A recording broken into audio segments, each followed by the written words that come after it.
warahmatullahi wabarakatuh.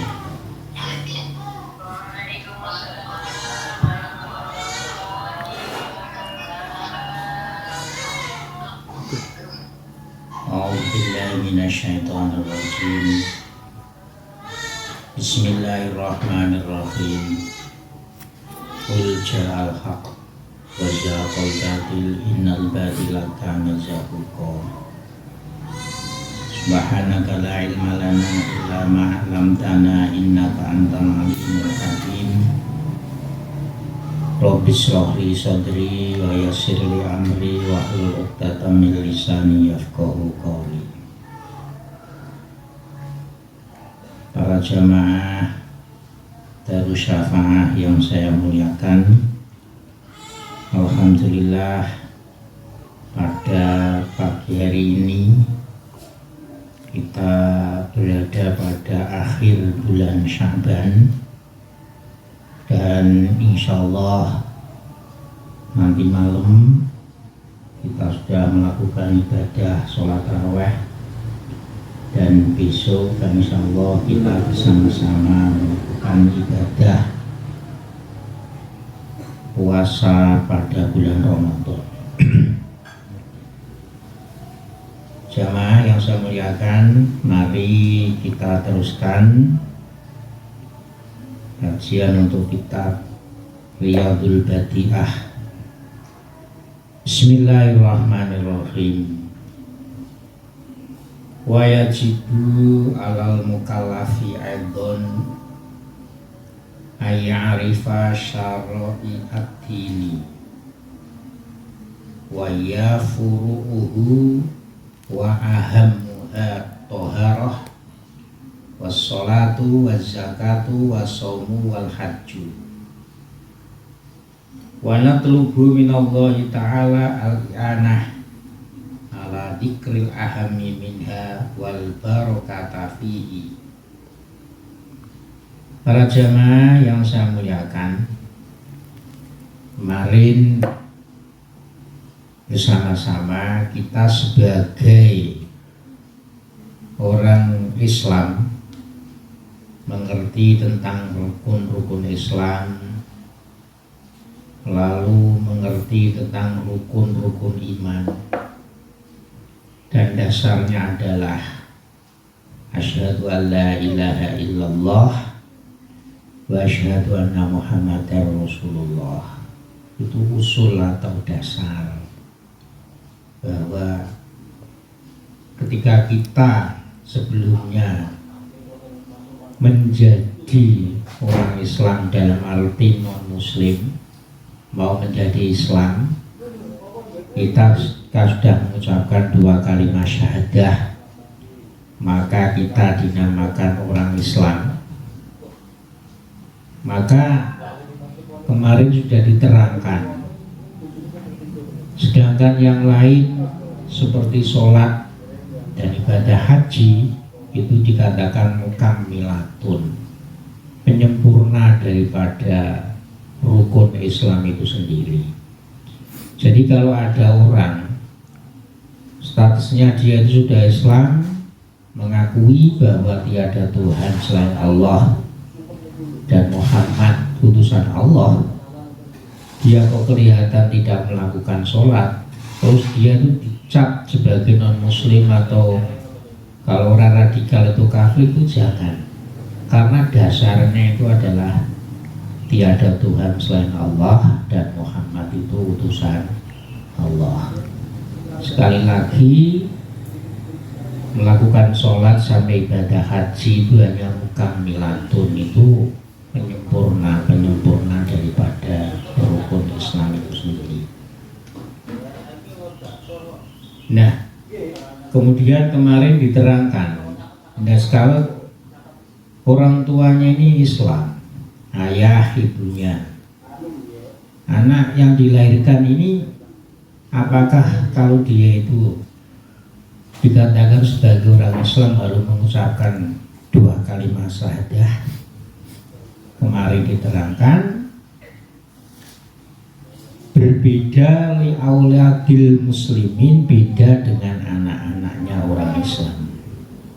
Mereka tidak disyaratkan harus mengucapkan 2 kalimat syahadah, wa illam yantiku tula umrihim, sekalipun seumur-umurnya dia tidak pernah mengucapkan 2 kalimat syahadah, asalkan dia itu orang tuanya itu Islam dan dia tidak melakukan perbuatan kemurtatan, maka dia statusnya itu Islam sekalipun belum pernah mengucapkan 2 kalimat syahadah, dia tetap dinamakan Islam.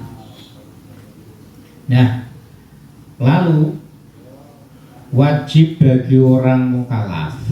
Mukallaf itu berarti dia itu Islam, umurnya dewasa, sehat akalnya, ini namanya mukallaf. Mukallaf itu terbebani atau harus menjalankan syariat-syariat agama Islam, itu namanya mukallaf.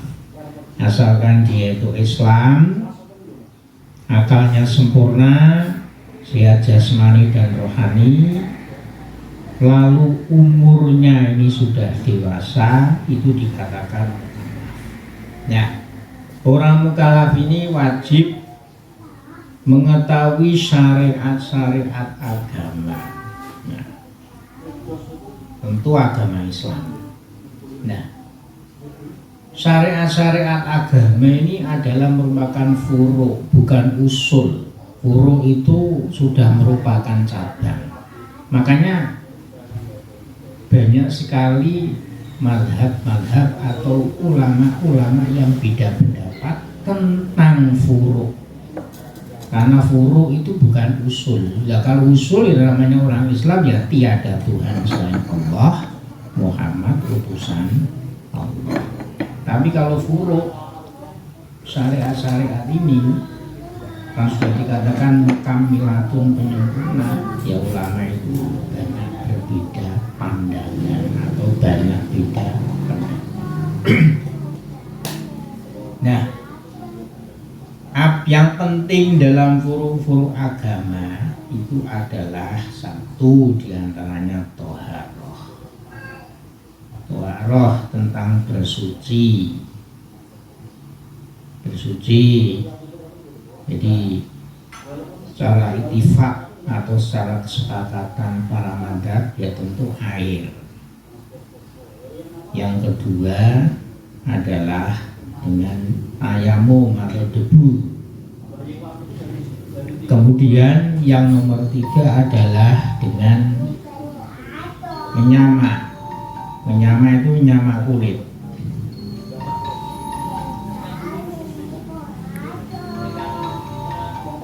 Menyamak kulit. Kemudian yang nomor 4 ini juga Imam Malik itu mengatakan bahwa api ini bisa juga menjadi alat untuk bersuci. Tapi ini tidak ittifaq. Tapi kalau yang debu sama air itu ittifaq. Zakat, kemudian puasa, kemudian haji. Nah, di sini musonef atau penulis kitab Riyadhul Badi'ah memohon dengan dimulainya kajian kitab Riyadhul Badi'ah ini, semoga Allah memberikan pertolongan, memberikan i'anahnya, memberikan barokah kepada kita karena kita belajar tentang hukum-hukum agama, tentang hukum-hukum Allah. Jadi maka derajatnya orang yang belajar ilmu agama, ilmu syariat itu lebih tinggi daripada belajar ilmu-ilmu yang lain. Yang misalkan orang ahli pikir, orang khusyuk, tapi tetap derajatnya itu lebih tinggi orang yang belajar ilmu agama. Jadi kita harus mengerti, karena dengan ilmu apapun yang kita lakukan itu akan terarah. Semuanya itu ada panduannya dengan ilmu. Bahasa Jawanya itu tidak gabung. Jadi sekali lagi, mari kita bersama-sama mengkaji tentang furuk-furuk atau syariat-syariat daripada agama Islam. Bismillahirrahmanirrahim. Kitab Thaharah. La yasihul wudu'u wal ghuslu wa izalatun najasati illa bil ma'i at-tahuri wa huwa alladzi lam taqo fihi najasatun wala syai'un tahirun yadhubi walam yakun qalilan mustahmalan wayan hazibu fin nazili minas sama'i wan nabi'i minal ardi fa idza waqa'a fihi syai'un minat thahirati allati tabudu kal asali aw yanfasilu minha syai'un kazzafaroni wa ghairihi taghyiran fahishan fa huwa tahirun fi nafsihi lakinnahu la yarfa'ul hadasa wa la yathurun najasa walau kana alfa qurbatin. Kita tahu bahwa toharoh atau bersuci itu kalau hadas kecil, kita kalau mau melakukan ibadah seperti sholat, memegang Al-Quran, lalu tawaf, itu harus wudu kalau hadas kecil. Kalau hadas besar, kalau kata mau ibadah, maka kita wajib mandi. Nah, macam toharoh atau bersuci ini yang merupakan wudu dan mandi, ini tentu peralatannya yaitu dengan air. Wudu dan mandi ini tidak sah kecuali memakai air yang suci dan mensucikan. Suci dan mensucikan. Ada air nih, namanya airnya itu air mutlak. Ada air tapi ada embel-embelnya. Air kelapa, air susu, air tebu. Apalagi ini ada air tapi di belakangnya itu tidak ada qayyid, tidak ada kemutlakan. Maka sekalipun air kelapa ini suci, tapi air kelapa itu tidak mensucikan. Boleh diminum air degan, air kelapa, air tebu, air susu, boleh diminum karena suci, tapi tidak mensucikan. Dalam arti ketika dibuat wudu, ketika dibuat mandi, air kelapa, air susu, air tebu ini tidak menjadikan wudu itu sah.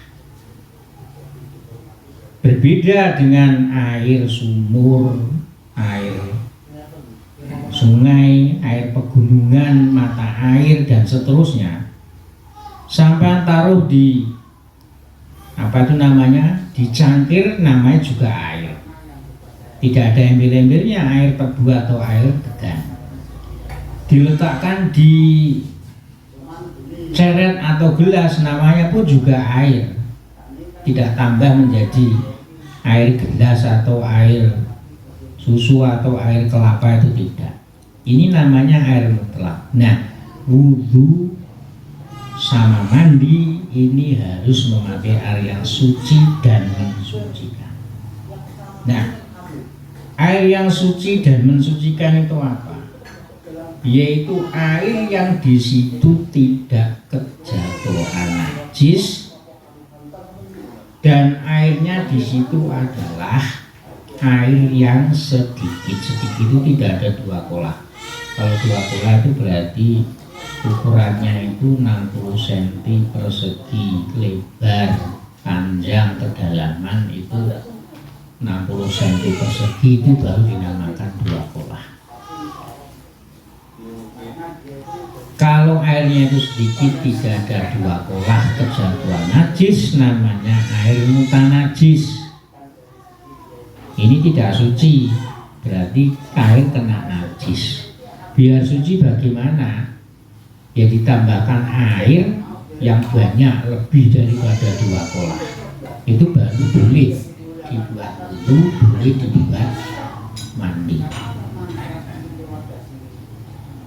Wala syai'un thayyibun yadhubu walam yakun qalilan mustakmalan. Atau air itu kejatuhan sesuatu yang suci, ya misalkan ini, air banyak ada 2 kolah, tapi ditarui madu kira-kira itu 40 kilo atau 50 kilo, maka airnya nanti akan tercampur dengan madu, maka statusnya nanti airnya itu menjadi air madu. Suci, boleh diminum, boleh untuk masak, tapi tidak mensucikan. Ya karena apa? Antara air dan madunya itu seimbang, sehingga madu ini akan menghancurkan dalam arti status kemutlakan air. Maka air madu, jadi air yang mutaghayyir, air yang berubah walaupun itu dengan sesuatu yang suci, yaitu tadi seperti kita taruh madu atau kita taruh bensin atau minyak tanah airnya.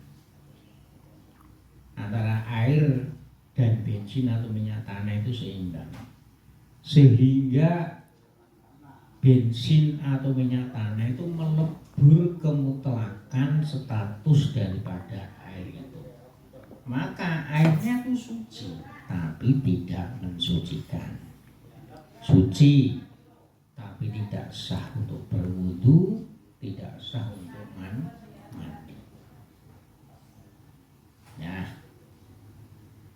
sekalipun toh, ya, sekalipun toh airnya tuh banyak, di sini dicontohkan tuh al-fakir batin 1000 ember, tapi kalau tercampur dengan sesuatu sehingga merubah daripada kemutlakan air, ini tetap dikatakan air suci tapi tidak mensucikan. Wa misluhu al-ma'u al-mustakmal ingkana akola mingkul lataini walam yataghayyar bin najasati wal mustakmalu walladhi rafa'a bi hadasun rufi'a bi hadasun au usilat bihi najasatun. Kemudian termasuk air yang suci tapi tidak mensucikan, seperti tadi kehilangan kemutlakan air. Yang nomor 2 yaitu air mustakmal. Air mustakmal itu apa tuh contohnya? Contohnya kita wudhu, ya, kita wudhu dengan air suci, dengan air yang mutlak, suci dan mensucikan. Tapi bekas air wudhu ini kita, bahasa Jawanya itu tadahi. Kalau bahasa Indonesianya itu apa itu? Kita tadahi, kita wadahi, kita tampung di ember. Ya, kita tampung di ember atau di ceret. Kemudian kita pakai wudhu ini. Jadi air yang sudah kita pakai untuk wudhu kita tampung ke dalam ember atau ke dalam ceret. Nah ini kan ember atau ceret ini kan tidak ada 2 kolah. Lah kok kita buat wudhu lagi atau kita buat mandi besar, ya maka tidak sah, karena itu airnya itu mustakmal, kecuali air mustakmal itu ada dua pola. Jadi misalkan kita itu wudhu berulang-ulang, kita tampung ke dalam air, kemudian kita masukkan ke dalam kolam, kolamnya itu ukurannya minimal 60 cm persegi lebih. Nah maka sekalipun toh itu mustakmal, tapi karena banyak, karena dia itu kafirun, karena itu airnya itu banyak itu lebih daripada dua kolah, maka airnya itu menjadi suci dan mensucikan. Jadi air mustakmal itu suci tidak mensucikan itu kalau tidak ada dua kolah. Kalau ada dua kolah, maka air mustakmal itu sekaligus menjadi suci dan mensucikan. Tapi kalau belum ada dua kolah, dia suci tapi tidak mensucikan. Atau kita mandi jinabat, mandi besar, airnya kita tampung, entah itu pakai keran, entah kita cidui pakai air, pakai tempat atau gayung, kemudian airnya kita tampung, maka air itu dikatakan mustakmal. Kalau sedikit tidak ada dua kolah, ya namanya suci tidak mensucikan. Tapi kalau ada dua kolah berarti suci dan mensucikan. Ini makanya ya kalau di masjid itu kalau bijaksana kita sediakan keran untuk wudhu dan kita sediakan kolam untuk wudhu juga. Tapi kolamnya itu ukurannya itu bukan cuma hanya 60 cm persegi, tapi kalau bijaksana itu kolamnya itu agak lebar, agak panjang. Jadi kalau keran itu untuk menghindari cipratan-cipratan air, kemudian kalau kolam itu kita menyediakan orang yang tidak terbiasa dengan wudhu memakai keran. Ini bijaksana. Maka kalau masjid itu bijaksananya itu tempat wudhunya atau toiletnya itu agak lebar, agak leluasa. Kalau wudhunya kurang banyak itu tidak nyiprat gitu. Kemudian bijaksana lagi itu ada kolowan air. Jadi setelah keluar dari toilet, setelah keluar dari WC, kaki kita itu masuk ke dalam air. Jadi itu menjaga kesucian. Ya ada sih ya pendapat daripada sebagian mazhab yang mengatakan enggak masalah. Tapi kita itu kan menjaga kesucian, karena watak atau karakter orang itu kadang-kadang itu ada yang gusak-gusuk, ada yang hati-hati. Bismillahirrahmanirrahim. Wa idza waqa'a fihi najasatun wa taghayyara biha ta'muhu aw launuhu aw raihatuhu walau taghayyurun yasiron tanajasa walau kana qadrul bahri fa illam yataghayyar biha minhu syai'un lam yatanajas illa idza kana aqalla min kullatain. Ketika air kejatuhan najis, ya, air kejatuhan najis lalu berubah rasanya atau warnanya, air warnanya menjadi kekuning-kuningan misalkan, atau menjadi kehijauan, rasanya mungkin agak sepet atau agak pahit, kemudian atau berubah baunya.